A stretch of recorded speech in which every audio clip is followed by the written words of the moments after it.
But what we are underestimating is the little t traumas or developmental trauma. So those breaches in attachment with your parents, or those little moments over time, like the continuous maybe being bullied or never feeling good enough with parents, not having support. Because the big piece about trauma as well is what happened after the trauma, not so much during it, right?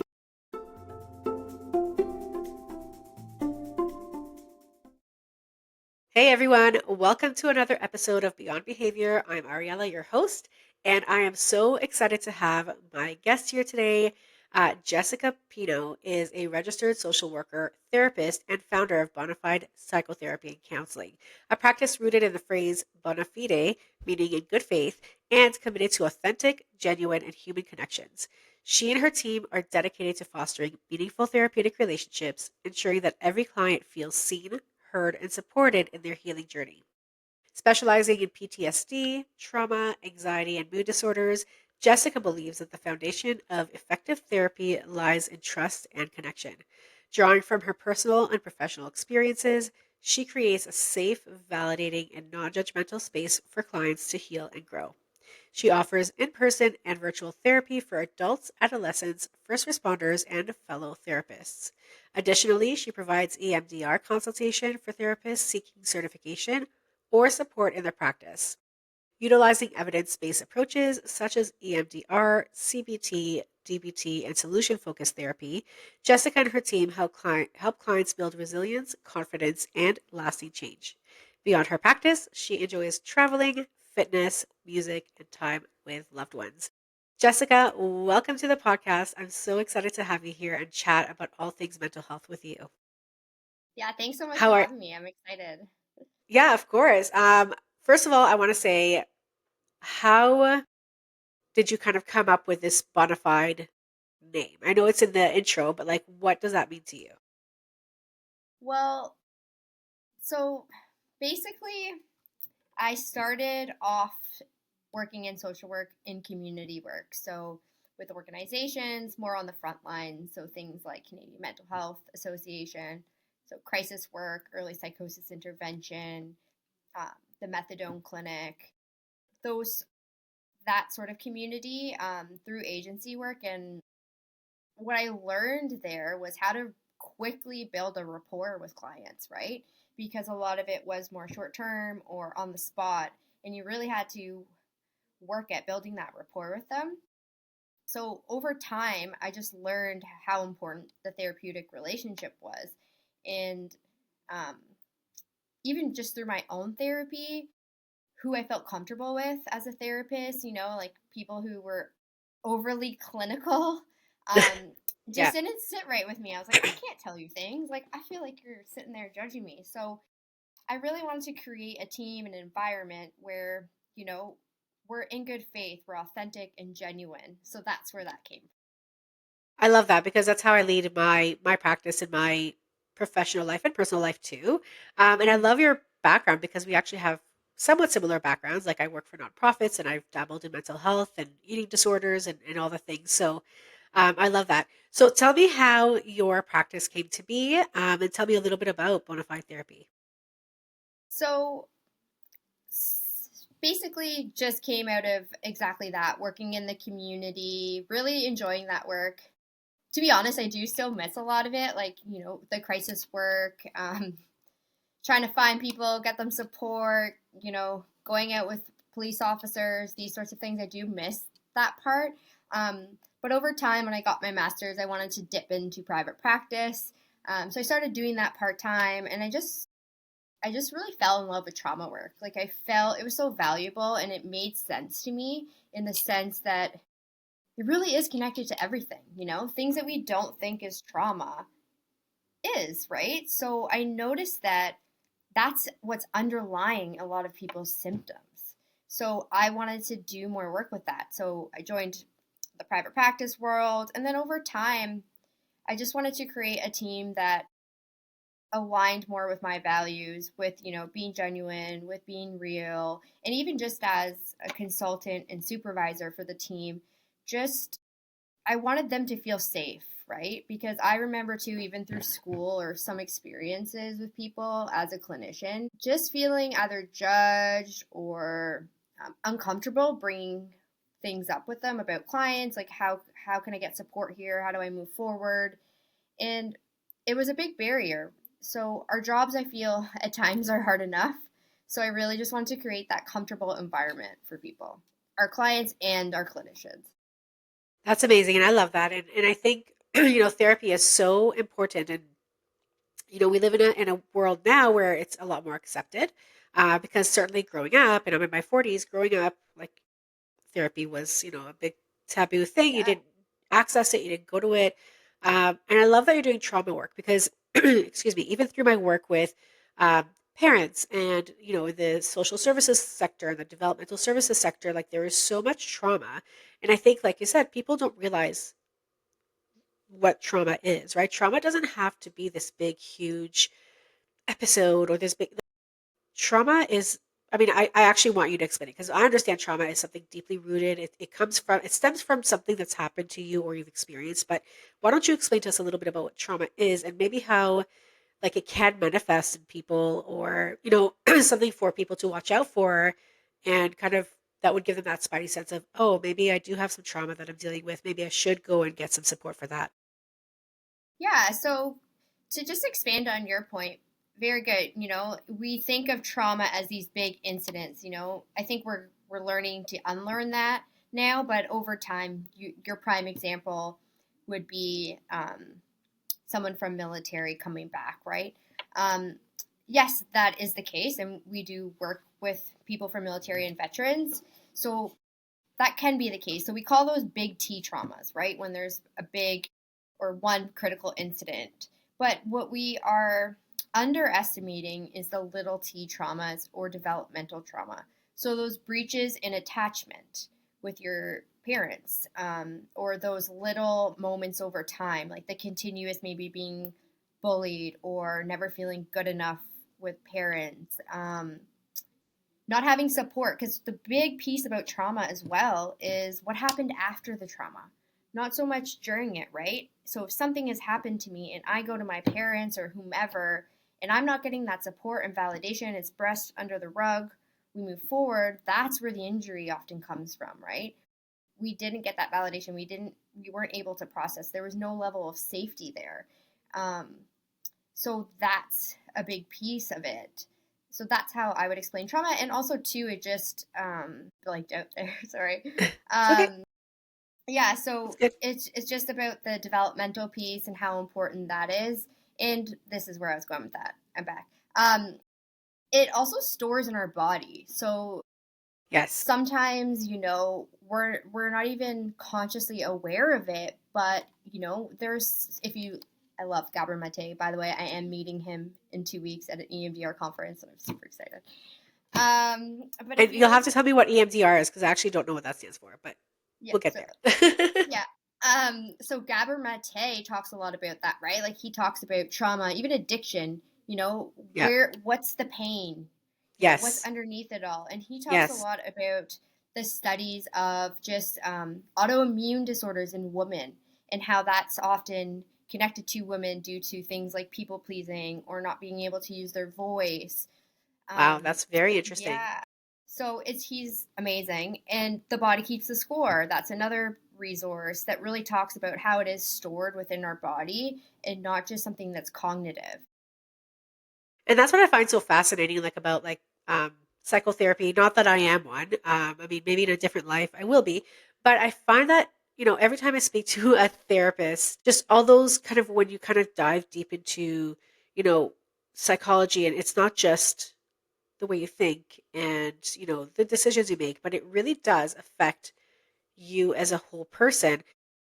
I would also, I mean, I know this for a fact, the trauma we hold on to, obviously our experiences growing up, they will shape the way that we um, navigate the world, the way that we navigate, parenting, the way that we navigate 100%. relationships. And I certainly see that in myself, right? I certainly see as a parent kind of things, I'll say things from when I was, that my mom used to say to me, I'm like, damn it, I didn't want to say that. Or, I've done some recently.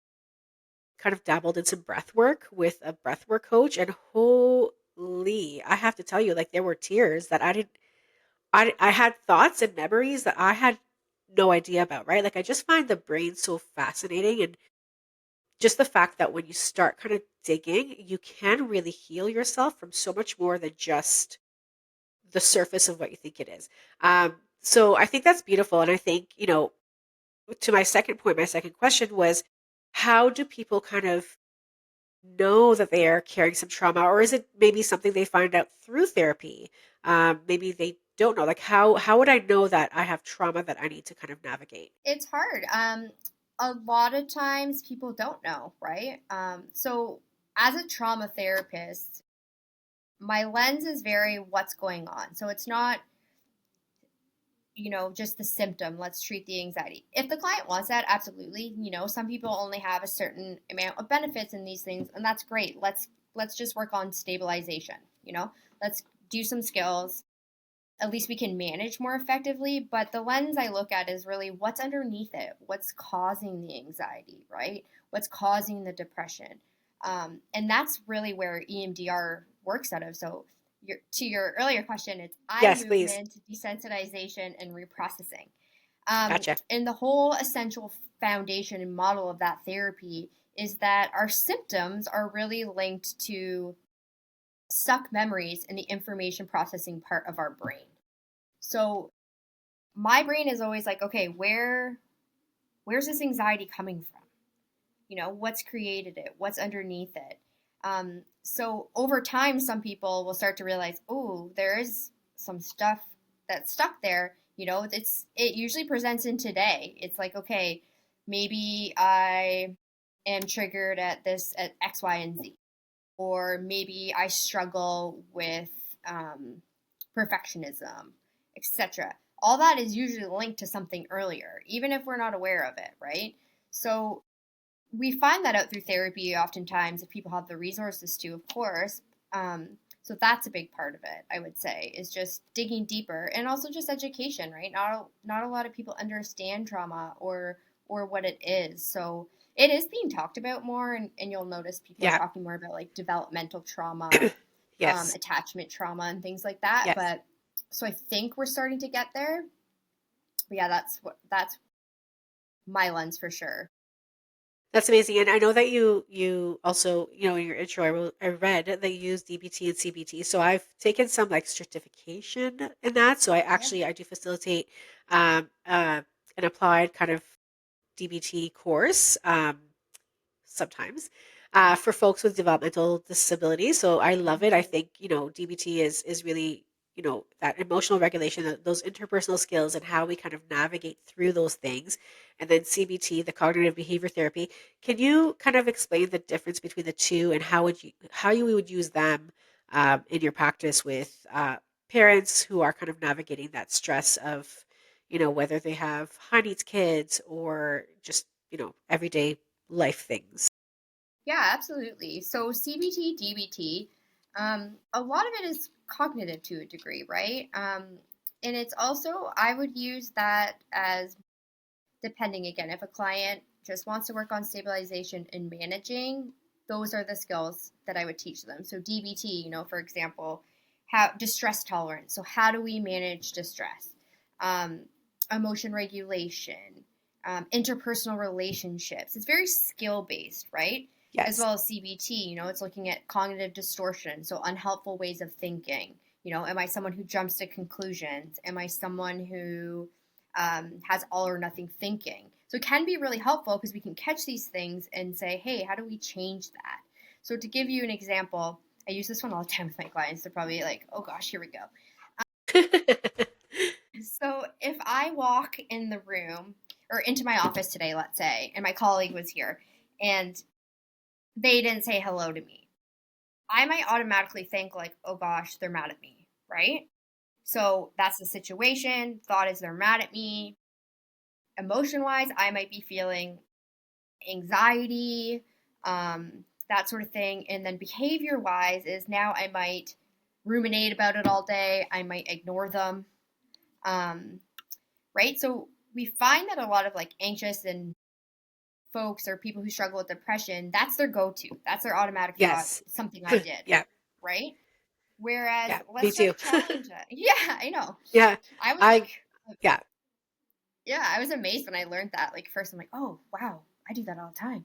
Um, so it's great in that way, and we learn to challenge it. Okay, what did I do there? I jumped to conclusions. That same situation could have happened, and I would have been like, oh, they might be having a bad day, right? Or so then I would probably feel more neutral, maybe check in on them.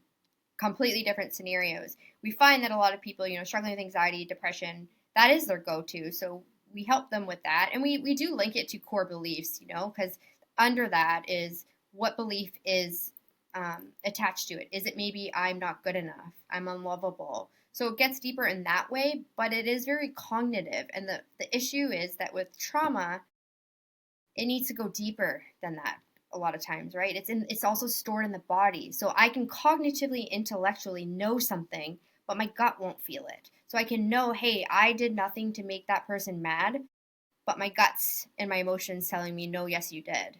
And that's where we have to do the deeper work.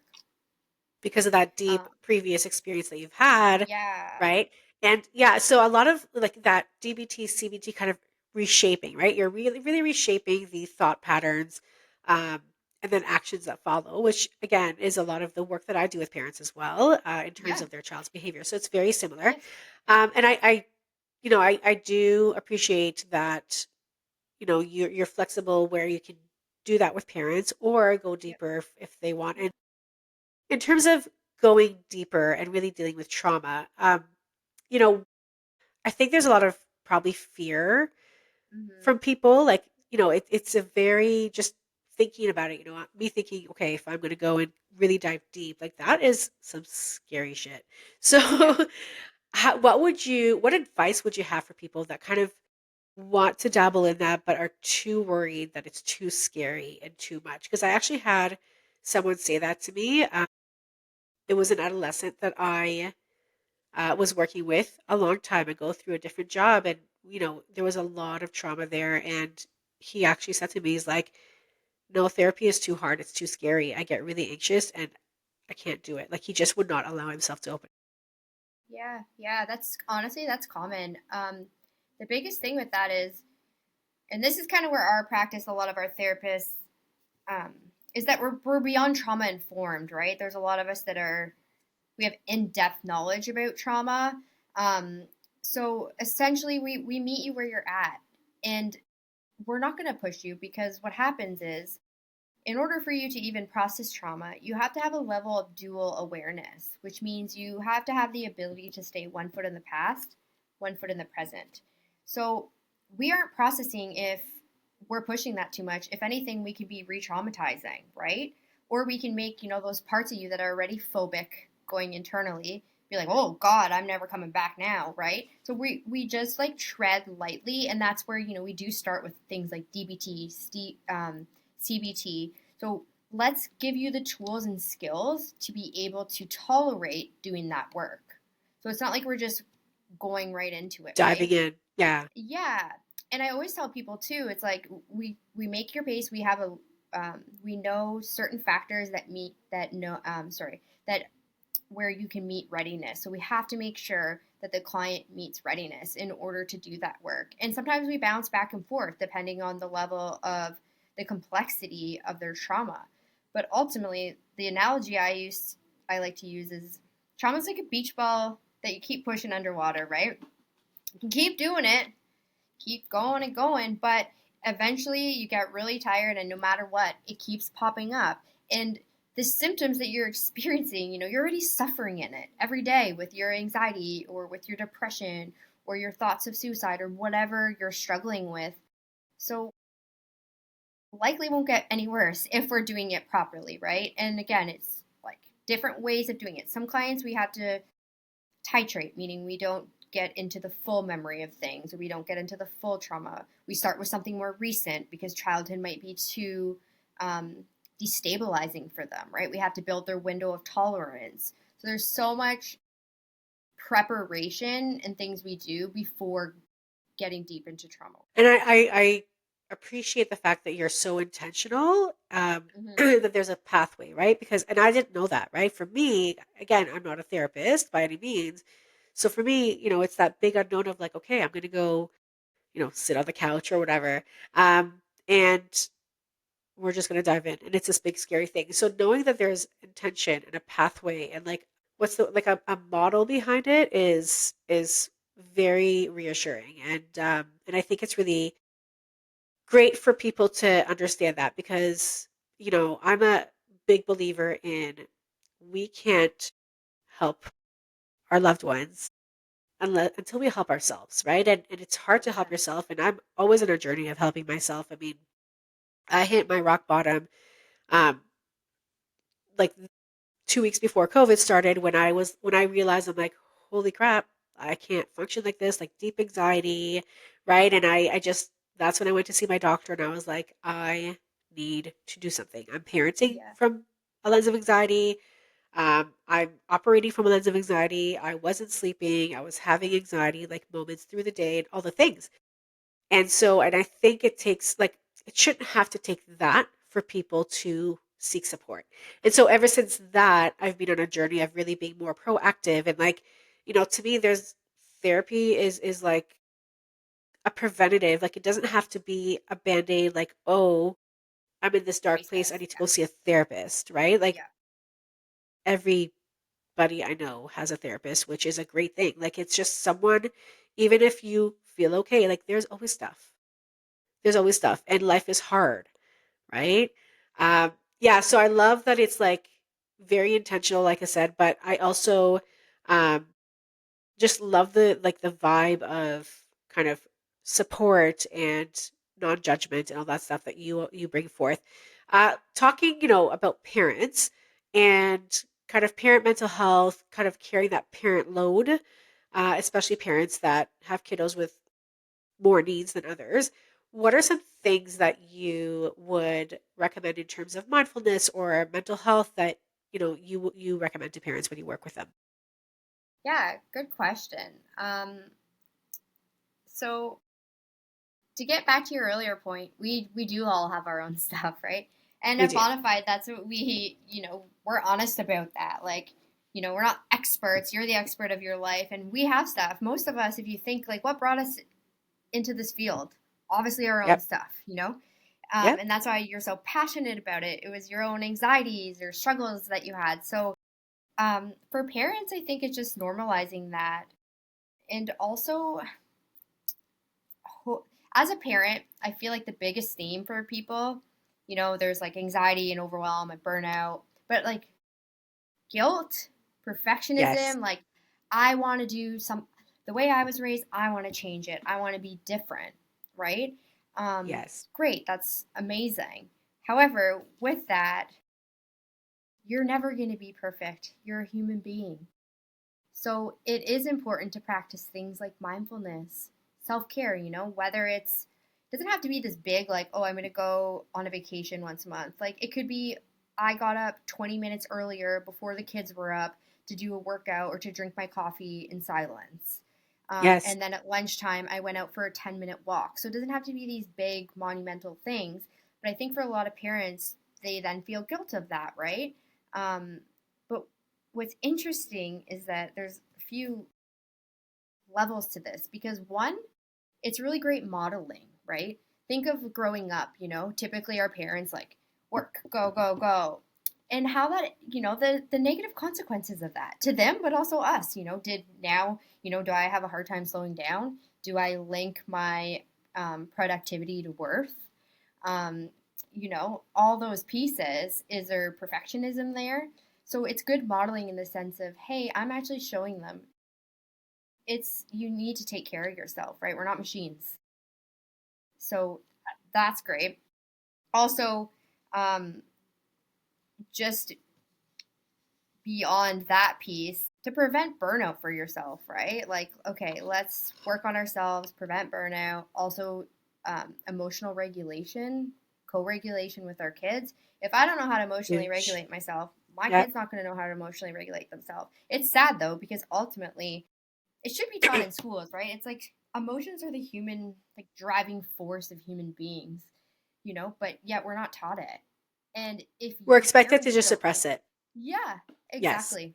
Yeah, Yeah. but emotions are signs, right? They're signals. If I'm angry, typically that's going to mean, hey, it's time I set a boundary, or hey, I need to stand up for myself in this situation. So it's important that they, mindfulness in terms of being present, and parents want that. They want to show up better for their kids, but then they won't, they feel guilty about engaging in things for themselves. But hey, that's actually what's going to lead you to be able to show up better for your kids. And as you're learning to regulate your emotions, they're learning from you, right? So that I Absolutely. find is definitely a big piece of it. And also you're learning self compassion. Also, with parents, it's important they do their own work.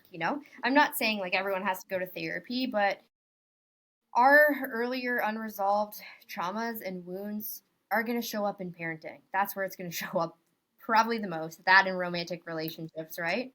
You're Absolutely. going to be consistently triggered by things. So it does kind of force you to be like, okay, what's going on here? Why am I having this reaction? So it is really important for self care, incorporating things like therapy, right? Or self help or whatever that needs to be, because then you're actually going to show up the way that you want to for your child. Absolutely. And I have to say from personal experience, Yeah. it's completely true because I knowing everything I know, and I've been doing this a lot longer than I've had kids. Um, I didn't recognize that I was parenting from anxiety. Like literally, my daughter, my oldest, like when she was young, she was like a mini me, and her anxiety was through the roof. And that's because some of it was learned, some of it Hmm. was just this is the way that I respond, and this is the way that I manage things, and so she just kind of learns to behave that way as well. And further to that, um, excuse me, parents who have kids with higher needs as well, like there's that added layer of stress, and there's that added layer of, I need to be on for my kid and advocate and like get all the things. And I'm dealing with meltdowns and I'm dealing with all the things for my child. I am tired. And so, I agree with you. I'm very um, transparent with my kids. I was having a conversation with my daughter in the car yesterday, and she had asked me something and made a comment, and it had to do with her brother. And I was like, we need just stop. And she's like, well, but I said, but I'm only human. I'm like, you need to think of me in this situation, right? I'm like, I can only manage so much with you and your brother. Like, my plate is full. I can't do the thing you're asking me to do because I know it's going to cause, this effect, and then I'm going to have to be the one who's going to support your brother through those feelings and all the things. And she just kind of stopped. She's like, "Oh, I didn't think about it like that." Hmm. Right? And I'm like, Yeah. "Of course you didn't think about it like that." And that makes sense to me, but I think our kids and us, we forget that we too have a certain capacity, and when that's full, it's full. I will, you know, often daily actually make sure that I need my like half an hour of just like trash TV, but do not bother me while I watch it. So I'll go to my room, sit in my bed, and my kids know like, okay, mom went to watch her half an hour of TV. Like just do not bother me because I need that time to Yep. decompress, right? Yeah. And the more we're aware of it, the the better we can parent our children. And I'm not saying I'm a perfect parent. And I mean, people that follow me know that I always say I'm like, it's a shit show around here all the time, but um, it's just about being self aware and recognizing and then just taking the action. And the action, like you said, Yes. doesn't have to be big. The parents I coach, No. I say to them, I'm like, step outside and just take a breath. Just breathe like 5 breaths of fresh air. Absolutely. Could be as Yeah. easy as And that. yeah, and honestly, like, good point on, I'm not the perfect parent. Of course you're not. No one's going to Yeah, be. no And one. interestingly Yep, enough, like, I'll have parents like, I lost my temper the other day with my daughter, like, I'm a terrible parent, etc. that's Again, okay. that's kind of the CBT, catastrophizing. Yes. But what we are Yeah. underestimating is actually, it's not really that, right? It's the repair. What are you doing to Yes. repair? Are you going back to Yes. your child later and saying, hey, mommy lost her temper. She has a lot going on and has nothing to do with you. I'm really working at trying to do better with that. And I'm sorry, it's not okay. Exactly. I just had actually Julia on the podcast a couple weeks ago, and we were talking about just that, about Mhm. she's neurodivergent, has neurodiverse kids, and we were talking about, when we end up yelling, like, again, I'm not a huge yeller, but when it happens, I'm human. When it happens, it's about that repair. It's about, I do go back to my kids. I'm like, that wasn't cool. Mhm. I'm sorry. Like, here's what happened. And that's, like you said earlier, modeling for them as well and giving them the tools and the language. Like, I'm your mom. Yes, I'm an authority figure, even though I hate kind of putting it that way, but it's okay. It doesn't mean I need to be perfect. And it doesn't mean that if I screw up, you need to like own that, right? Like Yeah. I need to own it. Right. And that's also showing my children that it's okay. If you screw up, own it. And it's a two-way street. And so I think that's really important. And I think it's important, like you said, for parents to remember that we're human and giving ourselves grace. Um, I screw up plenty, right? I'm not a perfect parent. I'm not a perfect partner to my husband either. Like, even with all my skills and expertise and knowledge and experience, but I give myself grace. Like, I am human. There's only 24 hours Yeah. in a day. There's only so much that I can give. And when that's tapped out, that's tapped out, right? So I love that. And I love that you do that work with parents because I think, it's, for parents to give themselves grace and to recognize that, taking care of yourself will automatically translate to taking care of your children. 100%. Just that switch, right, is Mhm. huge. So I Yeah. love that you do that. Yeah. And that's what Um, they want. and that's exactly what they want, Yeah. right? We all want that, right? I mean, Yeah. at the end of the day, it's all about, you know, no, but it's my kids. How do I take care of my kids? And that's why I do this coaching work with parents.